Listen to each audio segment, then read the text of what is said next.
Многу е реткост да се види жена тренер, особено жена тренер на машки клуб. Тоа мислам дека кај нас скоро и да го нема.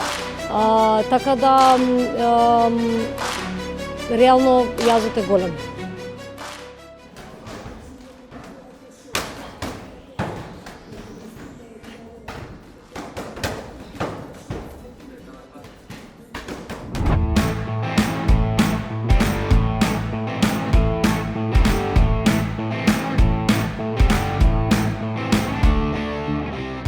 Познајќи дека спортот е еден машки доминантен сектор, како на спортскиот терен, така и на високоодлучувачките позиции, голем број на девојки и жени не гледаат просперитет во спортот и не гледаат кариера во истата област.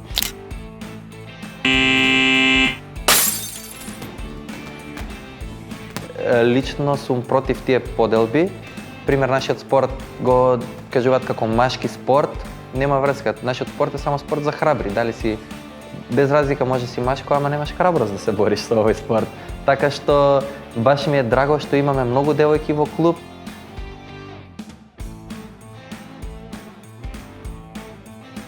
Да се биде жена спортист во Македонија значи да бидете обесправени.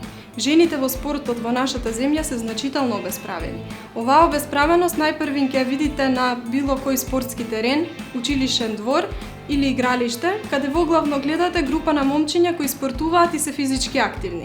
Ова не значи дека девојчињата не сакаат да спортуваат и не сакаат да се активни. Едноставно, пристапот на девојките до спортот и физичката активност кај нас е ограничен или воопшто го нема.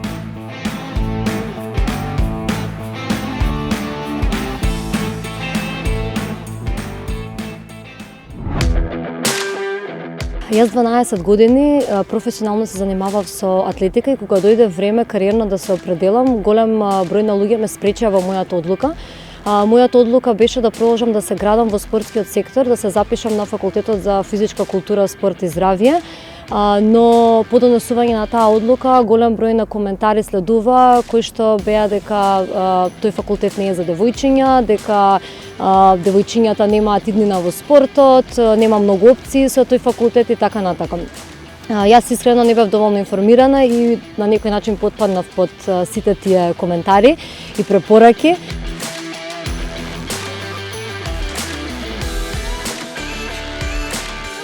Училишните спортски лиги се финансирани од општините. Ова значи дека самите општини го занемаруваат еднаквото буџетирање кога станува збор за спортот во нашата земја. Се уште не гледаме вистинска промена во општинската распределба на буџет. Многу едноставно, колку пари се одвојуваат за момчињата, толку треба да се одвојат и за девојчињата.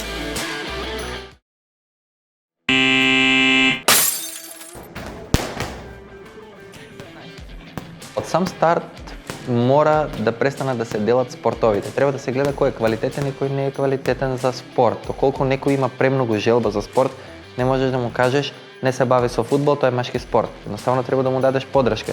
Наташа Андонова е од мој роден град, од Неготино, и таа игра во Барселона.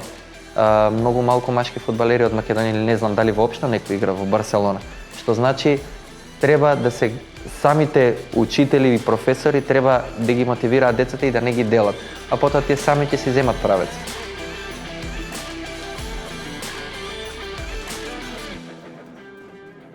Па мислам дека женскиот глас не се слуша доволно, некако бидејќи секогаш се мисли дека машките знаат многу повеќе за тоа што е потребно за спортот и што е потребно за спортскиот сектор. Предозите што ги даваат жените не се сваќаат доста сериозно и едноставно не се почитуваат и не се спроведуваат до крај. Родовата еднаквост кај нас во спортот ќе остане проблем се додека нашите институции, почнувајќи од министерствата, агенциите, општините, подоцна федерациите и клубовите не заземат став, односно не донесат регулативи со кои што ќе има еднакво финансирање на машките и женските тимови, односно машките и женските спортисти.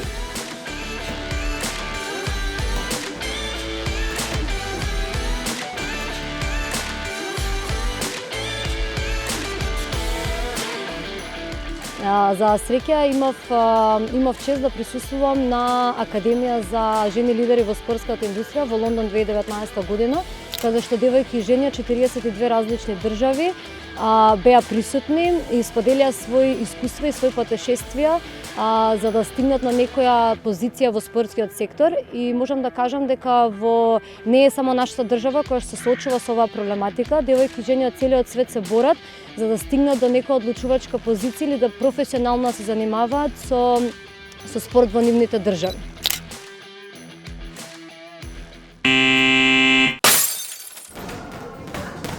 По еден состанок во една од нашите најголеми федерации, председателот на федерацијата ми истакна, ама зошто е важно да имаме повеќе жени вклучени во овој спорт, или тоа воопшто не е наш приоритет и нема никогаш да се случи. Таквите изјави се болни за жените во спортот. Никој не сака да слушне такво обесхрабрување. Тие земји кои што се успешни, кои што прават врвни спортски резултати, немаат никаква поделба. Квалитетот кај нив е квалитет. Пример, јас го земам секогаш норвешката репрезентација, тие доаѓаат повеќе девојки на светско и европско првенство. Тимот процентуално 80% му се девојки во тимот и сите носат златни медали. Тоа се силни жени, прехрабри, успешни, бидејќи со некој не комуницираме, но се имаме на социјални мрежи и тие имаат одлична работна функција, одлична спортска кариера и кога ќе дојдат на турнир, реално се најреспектирани.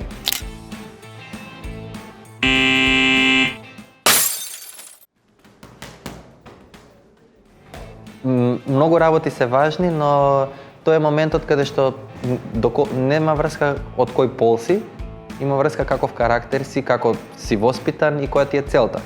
Што значи, пример, имаме многу девојки кои што доаѓаат на тренинг и се доста похрабри, доста поиздржливи, имаат многу подобри резултати од машки, што значи нема логика да има поделба.